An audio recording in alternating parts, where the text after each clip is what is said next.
Bom dia, alunos! Sejam bem-vindos ao canal Astra Educa Concursos.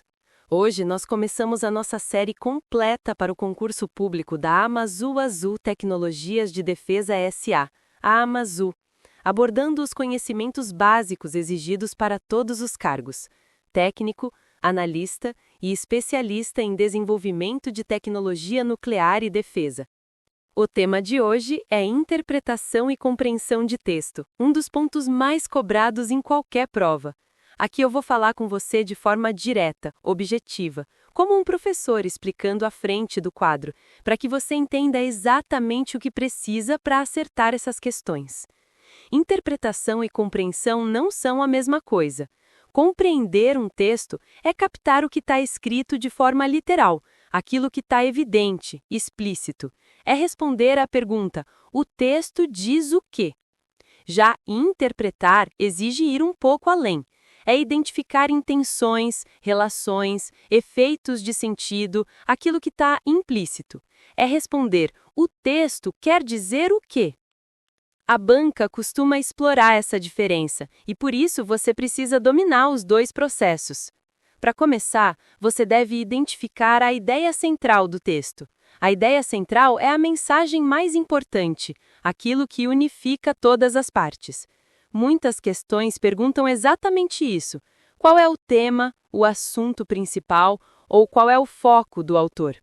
Depois, observe as informações explícitas, que são afirmações diretas apresentadas pelo autor. Nelas não há inferência, basta localizar o trecho certo para confirmar a resposta. Em seguida, aparecem as informações implícitas, que exigem interpretação. São conclusões que o leitor precisa construir a partir das pistas oferecidas no texto. Questões inferenciais são muito cobradas, e é aqui que muitos candidatos erram porque tentam trazer conhecimento pessoal. Em prova, a interpretação tem que vir exclusivamente do texto. Não extrapole. Se não está no texto, não invente. Outro ponto muito cobrado é a relação lógico-discursiva. A banca pergunta bastante sobre causa e consequência, oposição, conclusão, comparação e finalidade. Essas relações aparecem normalmente expressas por conectivos e ajudam a entender a intenção do autor em cada trecho. Durante a leitura, você precisa adotar uma postura ativa. Isso significa não tentar decorar o texto todo, mas sim identificar palavras-chave, observar o tom do autor, entender o gênero textual e reconhecer a organização das ideias. Assim, a leitura fica mais eficiente e você ganha tempo na prova. As questões mais comuns envolvem identificação do tema, opinião do autor, relação entre partes do texto e análise de efeitos de sentido provocados pela escolha de palavras ou estruturas. Também podem pedir inferências baseadas em trechos específicos. Para finalizar, lembre-se dos pontos essenciais. Compreensão é leitura literal. Interpretação é leitura inferencial. A ideia central deve ser identificada logo no início. Não traga conhecimento externo. Observe conectivos e relações lógicas. Leia sempre buscando a intenção do autor. Com isso, você já tem a base necessária para acertar praticamente todas as questões de interpretação e compreensão de texto da prova da Amazu. Continuando, agora vamos para a organização estrutural dos textos, conteúdo fundamental para o concurso da Amazu e muito cobrado em provas de língua portuguesa. Quando falamos em organização estrutural dos textos, estamos tratando de como um texto é planejado, distribuído e construído para transmitir uma mensagem com clareza. Todo texto, independente do gênero, segue um processo de organização interna. Essa organização determina como as ideias são apresentadas ao leitor e como elas se conectam para formar um sentido completo. A estrutura básica de qualquer texto é composta por 3 partes: introdução, desenvolvimento e conclusão.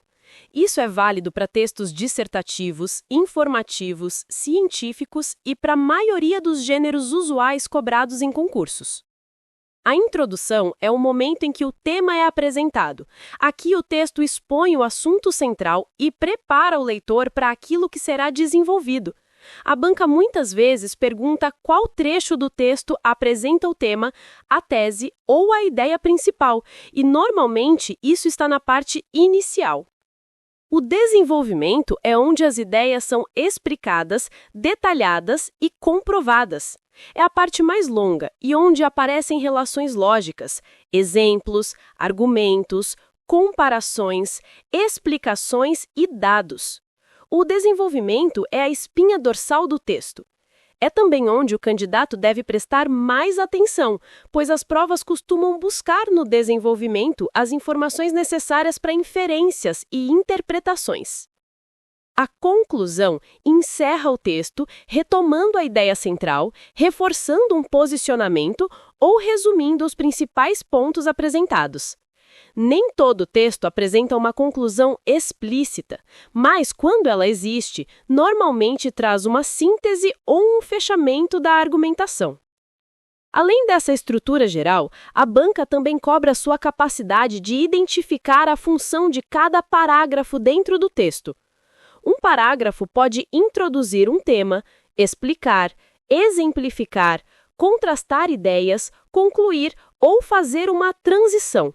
Reconhecer o papel de cada trecho ajuda você a entender a progressão lógica do texto e evita erros em questões que perguntam sobre finalidade ou efeito de sentido.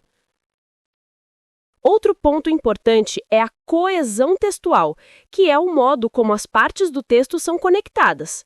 A coesão se manifesta por meio de conectivos, substituições, elipses, repetições estratégicas e retomadas. Ela garante que o texto flua naturalmente e permite ao leitor acompanhar a sequência das ideias sem confusão. Quando falta coesão, o texto parece desconexo e as relações entre as partes ficam comprometidas. Já a coerência textual é a relação lógica entre as ideias. É ela que garante que o texto faça sentido. A coerência depende da organização das informações, da pertinência dos argumentos e da ausência de contradições internas. A banca costuma cobrar coerência quando pergunta se determinado trecho está de acordo com a ideia central ou quando questiona se uma afirmação pode ou não ser deduzida a partir do texto. Para a Amazul, é muito comum que a prova apresente textos de caráter informativo, científico e técnico, especialmente nas questões básicas. Por isso, você deve estar preparado para identificar introdução, desenvolvimento e conclusão em textos objetivos e densos, muitas vezes com linguagem mais formal. É essencial também reconhecer a progressão temática, que é a maneira como as ideias vão avançando no texto. Um bom texto apresenta continuidade, aprofundamento e encadeamento lógico. A banca costuma explorar isso, perguntando qual parte do texto amplia uma ideia anterior, qual explica, qual detalha ou qual contrapõe. Por fim, entender a organização estrutural de um texto significa compreender como ele foi montado. Isso ajuda você a localizar informações, interpretar sentido e resolver questões de forma mais rápida e precisa. Quando você domina essa estrutura, fica muito mais fácil extrair a ideia central, encontrar argumentos, identificar posicionamentos e entender as intenções do autor. Quando falamos em marcas de textualidade, estamos falando dos elementos que fazem um texto existir enquanto texto. Ou seja, aquilo que garante que as ideias se conectem, façam sentido e se relacionem com outros discursos. As principais marcas cobradas em concursos são 3: coesão, coerência e intertextualidade. Vamos começar pela coesão. Coesão é o conjunto de mecanismos linguísticos que garantem a ligação entre palavras, frases e parágrafos. Ela é responsável pela costura do texto, por aquilo que mantém a continuidade entre as partes.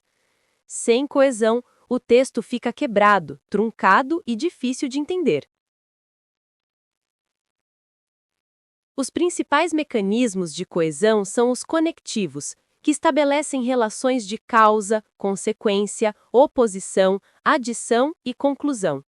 As substituições, como o uso de pronomes para retomar termos já citados, a repetição estratégica de palavra-chave e as elipses, que omitem termos facilmente recuperáveis pelo contexto.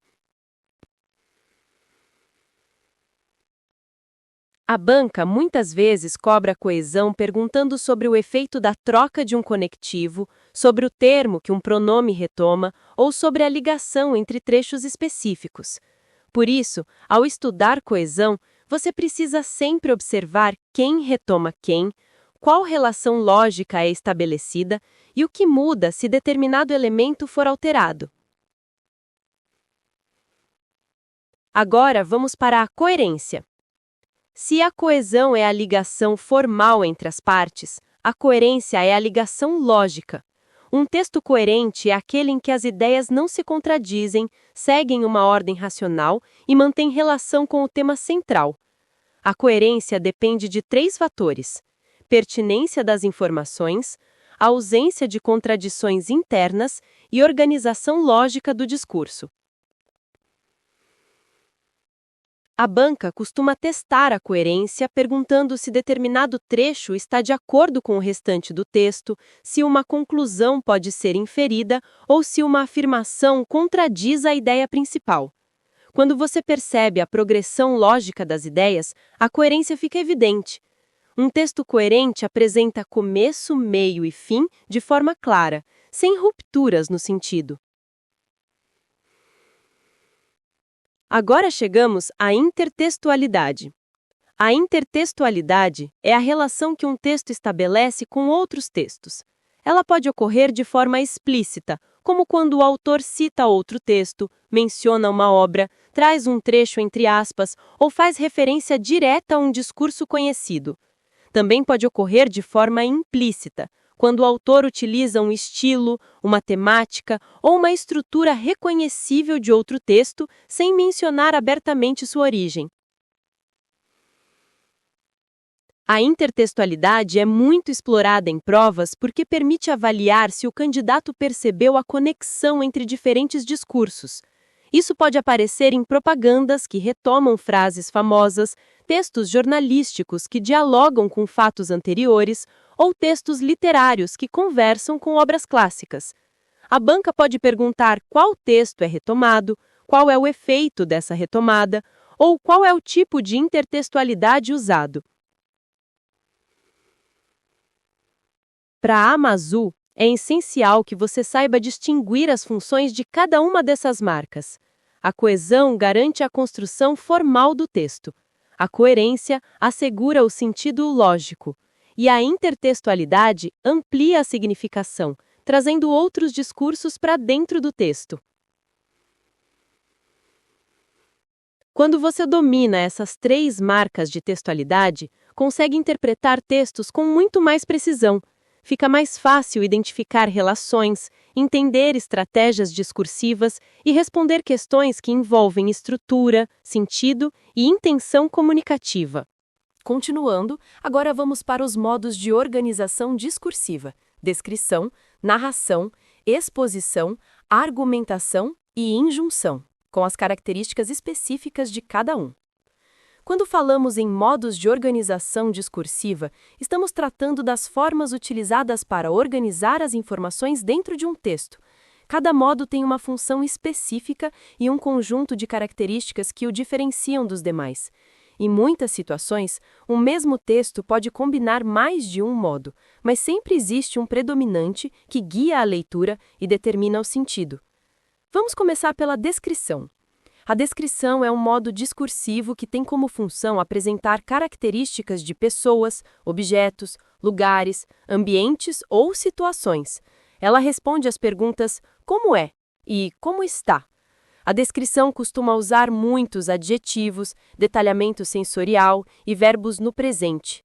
É muito comum em textos literários, reportagens, laudos, relatórios de vistoria e perfis de ambientes.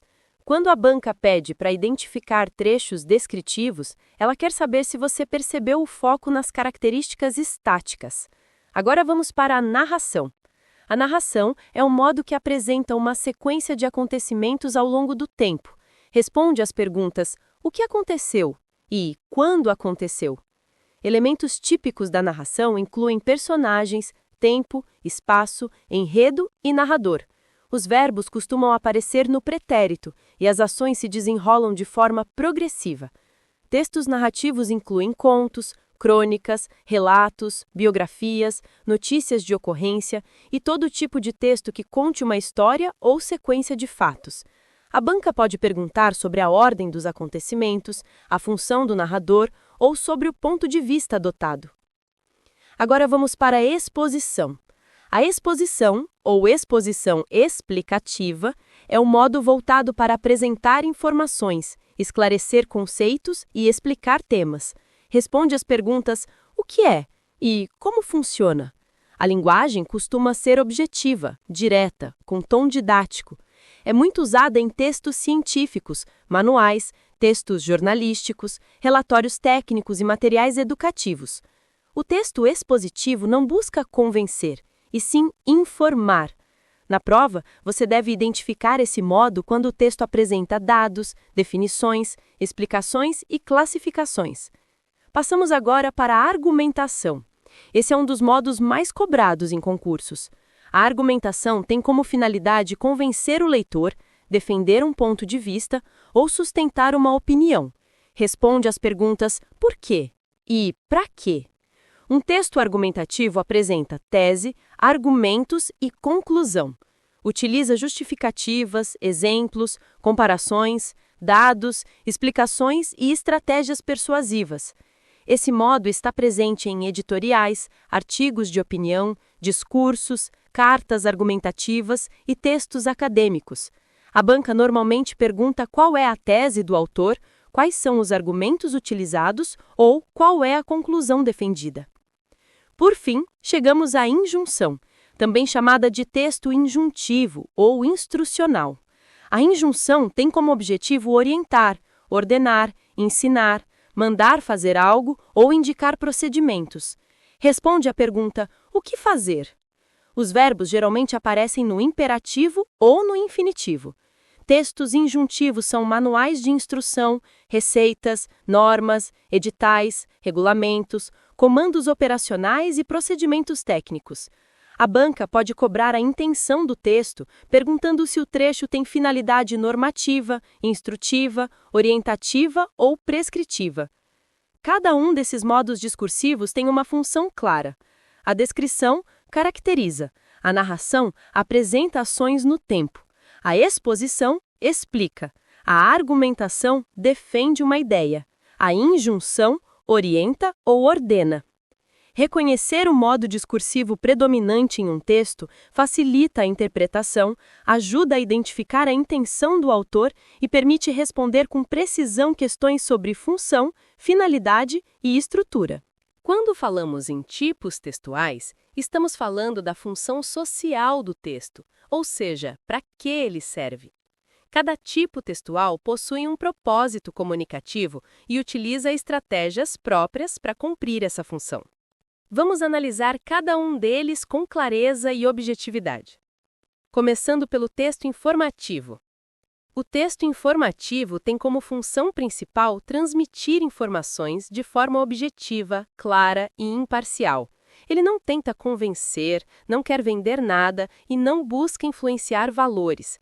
Sua prioridade é apresentar fatos, dados, eventos e explicações diretas. Os principais exemplos são notícias jornalísticas, comunicados, relatórios técnicos e boletins. O texto informativo usa linguagem formal, precisa e sem marcas de opinião. Em prova, a banca pode perguntar se o texto apresenta neutralidade, se traz dados concretos ou se tem objetivo de informar. Agora vamos para o texto publicitário. O texto publicitário busca persuadir o público a adquirir um produto, contratar um serviço ou aderir a uma ideia comercial. Ele combina elementos verbais e visuais, usa apelos emocionais e racionais, slogans marcantes e linguagem criativa. É produzido por empresas e agências de publicidade. Seu objetivo é vender. Aparecem anúncios, banners, outdoors e propagandas comerciais. As questões geralmente perguntam sobre estratégias de persuasão, efeitos de linguagem, público-alvo e intenção de venda. Passando agora para o texto propagandístico. Esse tipo textual também busca persuadir, mas a diferença é que aqui a persuasão não é comercial, e sim ideológica. A propaganda, nesse sentido, visa influenciar comportamentos, valores e opiniões, especialmente em áreas como política, religião, patriotismo e causas sociais. Ela pode usar emoção, repetição, símbolos, slogans e argumentos de autoridade. É comum em campanhas eleitorais, campanhas sociais e discursos de mobilização. A banca pode questionar qual é a ideologia defendida, qual é o objetivo persuasivo ou qual é o efeito emocional buscado. Agora vamos para o texto normativo. Esse tipo textual é aquele que estabelece regras, orientações, procedimentos, leis e padrões de conduta. Ele determina o que deve ou não deve ser feito. Possui linguagem formal, objetiva e impessoal. Exemplos de leis, decretos, regulamentos, normas técnicas, editais de concurso e manuais de procedimentos. Esse tipo textual é muito cobrado porque segue uma estrutura rígida, com verbos no futuro do presente, termos prescritivos e ausência de ambiguidade. A banca frequentemente pergunta qual é a finalidade do texto, se é regulamentar, ordenar ou orientar condutas. Agora chegamos ao texto didático. O texto didático é aquele produzido com a finalidade de ensinar. Ele explica conteúdos, apresenta conceitos, contextualiza, oferece exemplos e facilita a compreensão. É escrito de forma clara, organizada e progressiva. Está presente em livros escolares, apostilas, textos educativos e materiais de treinamento. Em geral, combina exposição, explicação e, às vezes, exercícios. A banca pode perguntar qual é a intenção explicativa do texto, qual parte cumpre função didática, ou se há linguagem acessível voltada para a aprendizagem. Por fim, o texto divinatório. Esse tipo textual não é tão comum no dia a dia dos concursos, mas pode aparecer em provas teóricas sobre gêneros textuais.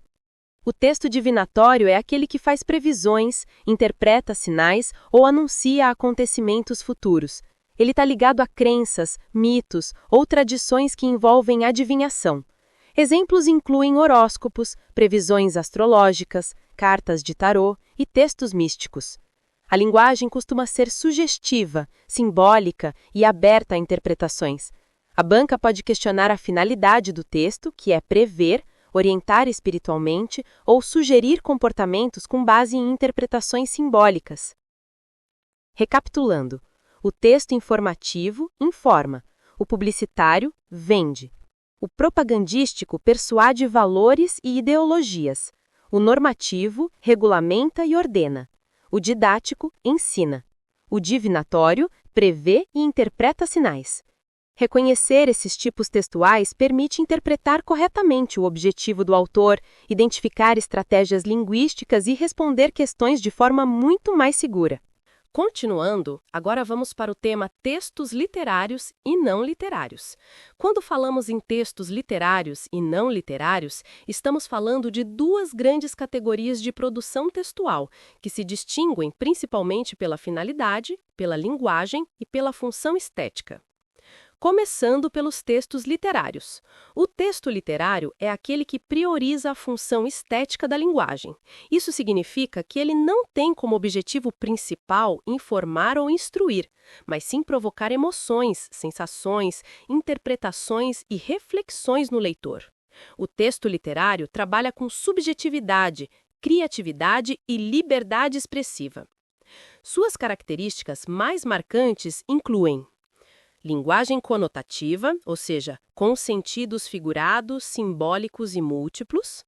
Valorização da beleza estética, sonoridade, ritmo e escolha artística das palavras. Estrutura muitas vezes marcada por elementos expressivos, como metáforas, comparações, ironias e outros recursos estilísticos. Forte presença de imaginação, invenção e subjetividade.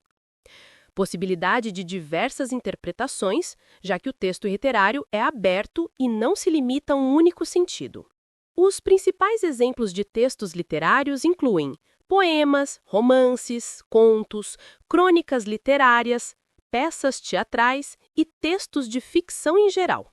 A banca pode perguntar qual é a função da linguagem, qual o efeito estético de determinada escolha lexical, ou se um trecho pertence ao campo literário. Agora vamos para os textos não literários. O texto não literário tem como finalidade principal informar, explicar, instruir, relatar ou argumentar sobre fatos reais. Seu foco é a utilidade, a objetividade e a clareza. Aqui, a linguagem é predominantemente denotativa, ou seja, usada em seu sentido literal, direto e explícito. Características dos textos não literários: linguagem objetiva, clara e sem ambiguidades. Foco informativo, explicativo, argumentativo ou instrucional. Estrutura organizada para transmitir dados ou orientações com precisão. Baixa presença de subjetividade e apelo estético. Forte relação com a realidade concreta. Exemplos de textos não literários incluem notícias, artigos científicos, relatórios, leis, manuais, entrevistas, textos publicitários, textos normativos, editoriais, comunicados oficiais e informativos técnicos. Esses textos aparecem com muita frequência nas provas da Amazul, especialmente porque a área nuclear e tecnológica exige clareza, precisão e rigor.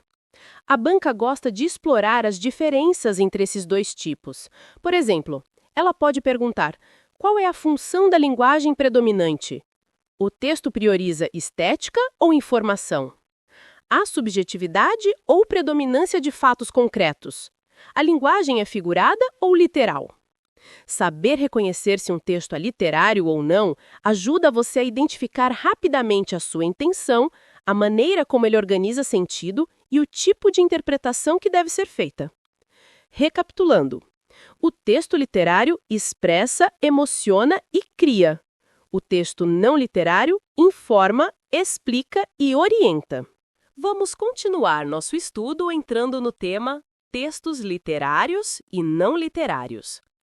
Quando falamos nesses dois grandes grupos, literários e não literários, estamos nos referindo a categorias textuais que se distinguem principalmente pela finalidade, pela linguagem utilizada e pela função comunicativa que cumprem. 1. Começando pelos textos literários. O texto literário é aquele que tem como foco a função estética da linguagem. Ele não é produzido, inicialmente, para informar ou explicar algo ao leitor, mas sim para provocar emoções, estimular reflexões, gerar prazer estético, criar mundos e personagens e explorar a linguagem em toda a sua expressividade. Características essenciais do texto literário. Linguagem conotativa. Trabalha com os sentidos figurados, simbólicos e múltiplos. O que está escrito pode significar muito mais do que parece.